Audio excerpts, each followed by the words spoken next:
Mubarak bin Nur Muhammad Patapan Suryanaya, mengambil dari Syekh Toha dari Cirebon, mengambil dari Abdul Karim Banten dan seterusnya. Dia tunjukkan silsilah sampai Syekh Abdul Qadir Al-Jailani, sampai kepada Muhammad Baqir Zainal Abidin, sampai Ali bin Abi Thalib. Sah dia punya sanad, maka sanad mereka nilainya sama dengan hadis.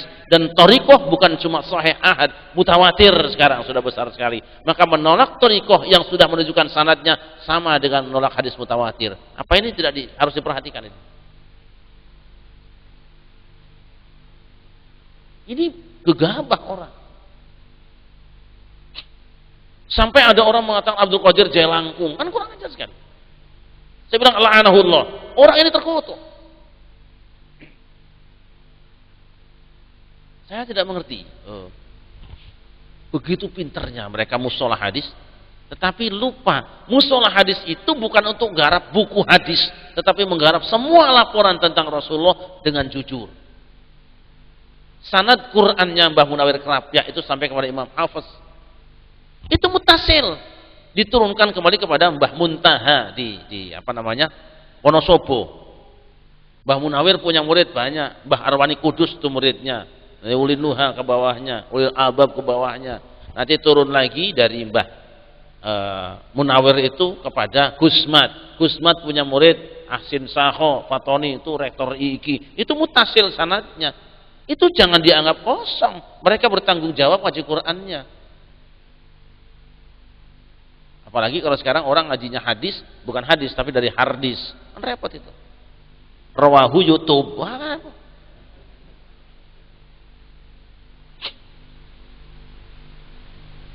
Kehadiran orang-orang yang tidak memperdulikan ini telah membuat kehidupan umat Islam di negeri ini menjadi tergoncang dan terganggu. Dan yang terakhir mengganggu kita itu adanya buku-buku yang mengatasnamakan madhab Syafi'i, ngantemin madhab Syafi'i Indonesia. Jawabannya gampang saja, masih ngerti Syafi'i itu ya madhabnya Syafi'i. Kamu kan orang asing dari madhab Syafi'i. Kamu ku tamu. Orang Indonesia itu bermadhab Syafi'i bukan setahun 2 tahun. Mereka lebih tahu tentang kolamnya, wong hidupnya di situ. Lah kamu madhabnya lain kok. Berarti tujuanmu bukan memperbaiki, orang merusak nih. Dodolan barang dhewe. Ada lagi yang sangat mengerikan sekarang bahwa ditaburkan di Indonesia buku-buku anti demokrasi, anti pemilihan umum. Padahal pemilu sudah diterima oleh umat Islam Indonesia sebagai sebuah cara. Oh, tegakkan negara Islam ya monggo, tapi sistem yang ada gunakan, gelas yang ada, kendaraan yang ada, jangan merampok di jalan. Ini saya kira wah, tinggal 5 menit Kiai. Enggak kerosong nih. Kita tinggal 5 menit, silahkan sisanya ditambahin kekurangan-kekurangan saya. Kelebihannya dikurangi sendirilah. Mudah-mudahan pengantar pemikiran saya, karena saya ingin mengatakan bahwa keislaman umat Islam Indonesia sudah memenuhi persyaratan benar, tidak boleh diganggu. Kalau ini diganggu, NKRI goncang. Nah, oleh karena itu kita perlu dibantu untuk mengamankan keislaman kaum muslimin yang sudah beres ini. Mudah-mudahan maslahat. Hasbunallahu wa ni'mal wakil. Assalamualaikum warahmatullahi wabarakatuh. Asyik mendengarkan sampai waktunya jam 11 kurang 10. Kalau boleh saya simpulkan supaya nanti diskusi kita terarah. Tadi dimulai dari perkembangan di Jakarta, apa Jawa Barat tadi ya, tentang kubu Tasik dan kubu Jakarta. Yang Tasik menyarankan supaya kita langsung mengamal Quran dan hadis, sedangkan yang dari Jakarta, Quran, hadis dan ulama salaf. Saya kira ini bukan mewakili seluruh Jakarta ini ya, cuma mungkin kelompok Islam jenggot mungkin ya. Iya mungkin gitu. Mungkin begitu. Kemudian dibicarakan juga versi-versi Al-Quran dan ayat-ayat mutasyabihat dengan madhabnya masing-masing yang menanggapi ayat-ayat mutasyabihat. Kemudian juga hadis wa ulumihi. Kemudian kaitan ikhtilafur ra'yi fil madzhab dengan kesatuan NKRI. Kemudian tentang pentingnya sanad qiraat maupun thariqat untuk kita fahami. Saudara-saudara, dari uraian itu saya selaku moderator merasa ragu. Di sana terpampang para penyanggah. Tapi yang dibahas ini merupakan kayak mutun gitu. Ya, mutunul kutub. Yang mau disanggah itu apanya? Jadi saya robah sajalah. Ini bukan menyanggah, tapi sekedar bertanya tentang hal-hal yang mungkin perlu dijelaskan lebih lanjut. Bagaimana? Setuju Bapak-bapak? Setuju ya? Tidak pakai istilah menyanggah. Saya sendiri pribadi takut menyanggah itu. Ya. Iya. Dari kesimpulan yang berhasil saya simpulkan tadi, karena waktunya mungkin tidak bisa dipisah-pisahkan antara satu pembahasan ke pembahasan yang lain. Sudah, sekarang lasdrugan saja. Lasdrugan bahasa Tegal ini ya. Silakan nanti dimulai dari yang duduk di bagian depan. Barangkali ada hal-hal yang perlu diperjelas lagi. Tapi diatur. Ini termin pertama untuk yang duduk di depan sini. Monggo. Assalamualaikum warahmatullahi wabarakatuh. Jawab bisa. Amiruddin. Lebak Siu. Lebak Siu. Lebak Siu. Kalau namung pada nang letakan tentang kedudukan hadis ini qataraktu fikum ma inta hatum bi lam tadilu kitabullah wa itrati ahla baiti, dengan hadis tawassalu bi wa bi ahli baiti ilallah fa innahu la yuraddu mutawassilun bi wa bi ahli baiti ilallah. Degmawan makatan. Assalamualaikum warahmatullahi wabarakatuh. Silakan lainnya dulu. Ini sebelah sini cukup ya. Assalamualaikum warahmatullahi wabarakatuh. Assalamualaikum warahmatullahi. Saifuddin dari mewakili PCNU Kabupaten Tegal ini berkaitan dengan yang qiraah sab'ah itu tadi. Saya tadi menangkap apa yang disampaikan oleh narasumber bahwa ternyata Quran bukan satu, tapi Quran itu 7 gitu. Di situ perlu ada penegasan bahwa qiraah sab'ah itu ada dalam kategori anwa'ul Quran atau dalam kategori kaifiyatul qiraah itu. Jadi ini ada satu ketegasan ke sana itu. Kalau anwa'ul Quran maka yang kita baca sampai hari ini sia-sia. Karena bila kita lihat dari sisi kultur dan yang budaya Arab ya, saya yakin bahwa lisan Arab, lisan Nabi Muhammad SAW ini adalah sama, apa yang disampaikan itu menggunakan dan menggunakan lisan yang sama. Berbeda antara Arab, Mesir misalkan dengan Suriah itu kan berbeda itu. Misalkan dalam mengucapkan qaf, dia bisa ga itu. Atau mungkin ada perbedaan dalam dialektika itu Pak itu. Maka kembali kepada qiraah sab'ah tadi, apakah qiraah sab'ah itu merupakan anwa'ul Quran atau kaifiyatul Quran yang diterima oleh para sahabat di sekitar Jazirah Arab saat itu menggunakan dialek yang berbeda gitu, Pak. Ini perlu ditegaskan kembali biar kita nggak sesat. Kira-kira begitu. Lah kemudian di sana juga harus ada satu ketegasan dalam persoalan musnad as-sanad atau di 7 rawi itu qiraah sab'ah itu masing-masing punya sanad walaupun ia mutawatir semua. Tapi di dalamnya rentetan rawi itu perlu ada istilah apa namanya? verifikasi atau investigasi keberadaan kredibilitas, akuntabilitas dari rawi tersebut. Kan kira-kira begitu, Pak, itu. Semacam itu.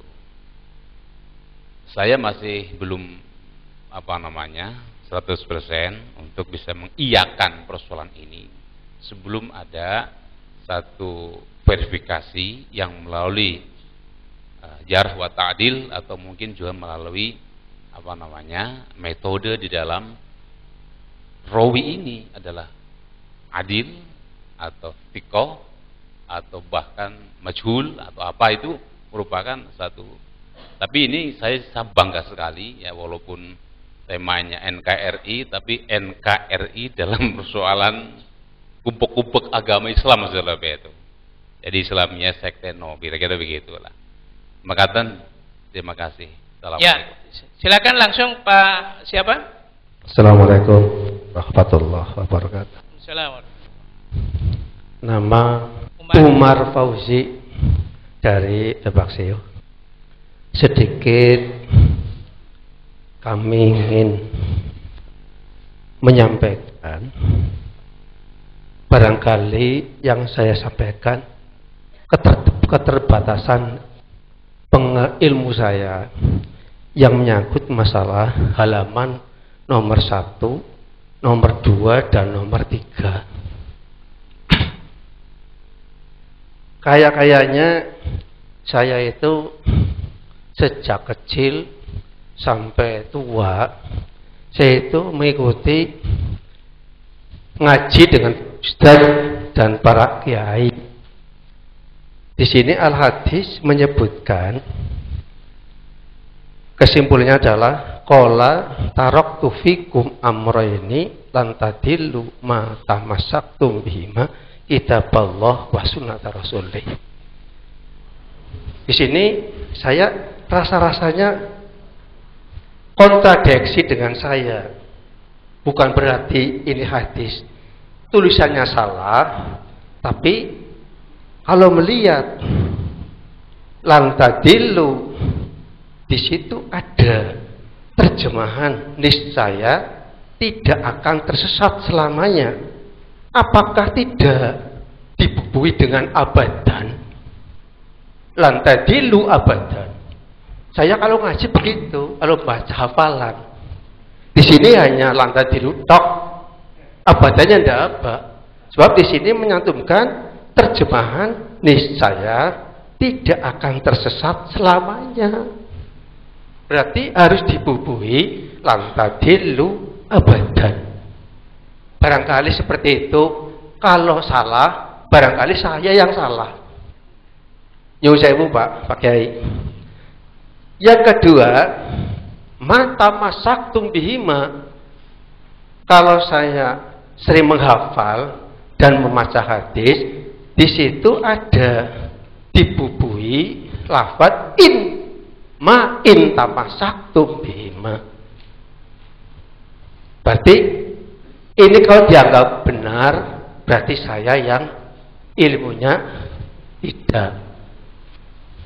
Lah itu. Kemudian nomor 3 Pak Kiai. Nomor 3 juga di situ ada hadis yang menyatakan di situ juga kalau ayuhan nas ini kotarak tufikum ma'in ahadum. Di sini untuk menurut saya sudah pas ada innya itu. Tapi di sini bihi lantadillu kitaballah. Di situ ada terjemahan juga ada, niscaya tidak akan sesat selamanya. Barangkali lantadilu juga ada tambahan lagi abadan. Itu saja Pak Kiai. Barangkali saya termasuk mbajur pangampunten sing kathah. Nyuwun sewu. Assalamualaikum warahmatullahi wabarakatuh. Terima kasih. Tidak ada yang bajor di sini. Memang sengaja diselenggarakan untuk ini. Berkaitan dengan ittiba' Rasulullah wa ahli baiti. Adapun tawassalu bi wa bi ahli baiti, itu hadis berkenaan dengan menjadikan Rasul dan ahlul baitnya sebagai perantara di dalam meminta. Itu kedua. Cukup itu. Tambah hadis yang satu, tawassalu bijahi fa inna jahi indallahi azim. Ya. Hadis itu memang oleh para ulama dianggap sebagai hadis dhaif, tetapi diamalkan karena berkaitan dengan hadis-hadis lain yang mencapai derajat hasan li ghairihi, seperti hadis tentang lamak tarfa adam al-khati'ah qala ya rabbi bihaqqi Muhammadin ma ghafartali. Qala Allah Ta'ala ya Adam kaifa arafta Muhammadan wal makhluqu qala rabbi innaka lamma khalaqtani rafa'tu ra'si fa ra'aytu maktuban ala qawaimil 'arsy la ilaha illa Muhammad rasulullah fa'araftu annaka lam tudif isman min asma'i khalqika illa lahu ahbul khalqi ilai. Sadaqta ya Adam innahu la ahbul khalqi ilayya wa innahu la akhra am min dzurriyyatika qala wa lahu ma khalaqtuka rawahu al-hakim wa qala sahihul isnad wa rawahu Tabrani fil kabir. Hadis tadi memang tawassalu bijahi, hadis itu dianggap hadis dhaif, bahkan maudhu oleh para ulama termasuk oleh As-Suyuti. Tetapi maknanya kemudian dihubungkan dengan hadis tawassulnya Nabi Adam, juga tawassulnya ahlul kitab berkenaan dengan ayat 89 surah Al-Baqarah, maka diamalkan sebagai maknanya saja. Wallahu a'lam bishawab. Kalau boleh saya menggarisbawahi, tampaknya kurikulum pada pesantren-pesantren kita perlu ditekankan pelajaran mustalah hadis kelihatannya, supaya mereka lebih memahami bagaimana tasarruf wal mauqif, sikap kita terhadap hadis-hadis yang sahih, dhaif ataupun lainnya. Kemudian pertanyaan yang kedua dari Pak Saifuddin, Kabupaten Tegal. Mana? Oh, MWCNU ya. Yang ditanyakan ada dua hal, yakni tentang qiraatus sab'ah. Itu apakah hanya tentang kaifiatul qiraat atau merupakan anwa'ul Quran? Kemudian tentang kredibilitas para perawi. Terima kasih. Ya, kalau saya menggunakannya kan dalam bahasa yang gampang, seolah-olah Quran itu ada banyak. Itu hanya kaifiatun nutqi wal qira'ah wa tilawah. Sebetulnya qiraat itu lebih banyak pada cara baca plus ada sebahagian perbedaan. Seperti tadi saya katakan ada yang hilang wawunya, atau ayat 6 surah Al-Hujurat, ya ayyuhalladzina amanu in ja'akum fasiqum binaba'in fatabayyanu, tapi qiraat lain baca fatatsabbatu. Itu kaifiatun nutqi.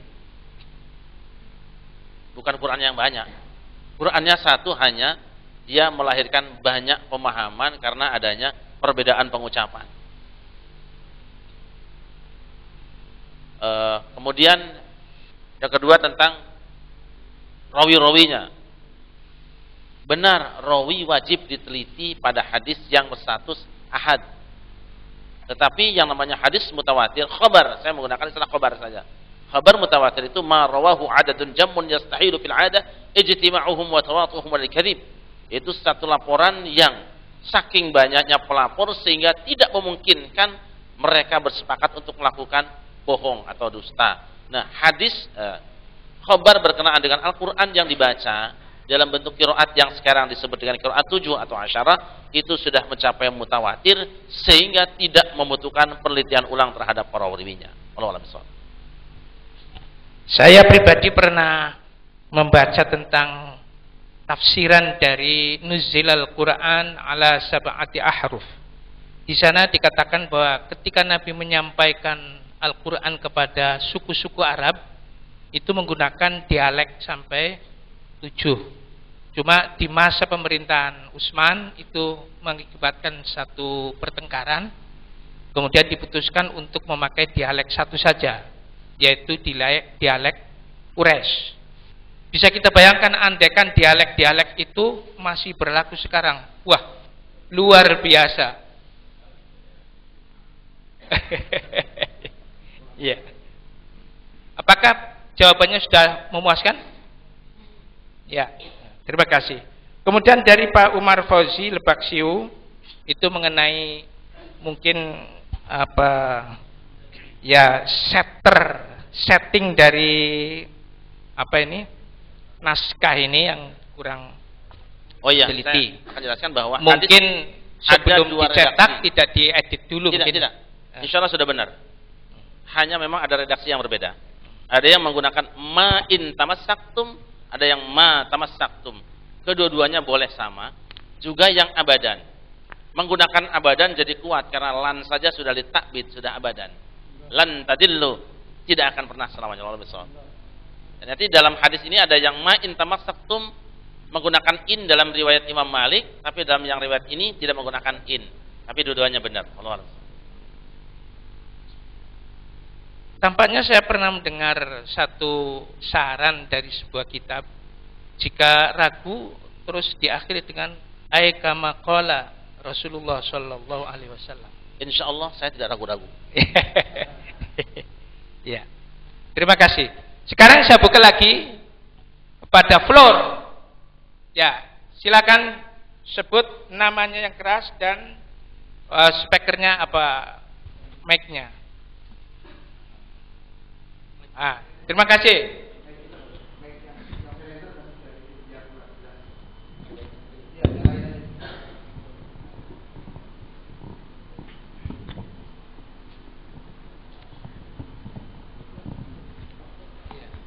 Ini panitia menetapkan berakhir sampai jam berapa?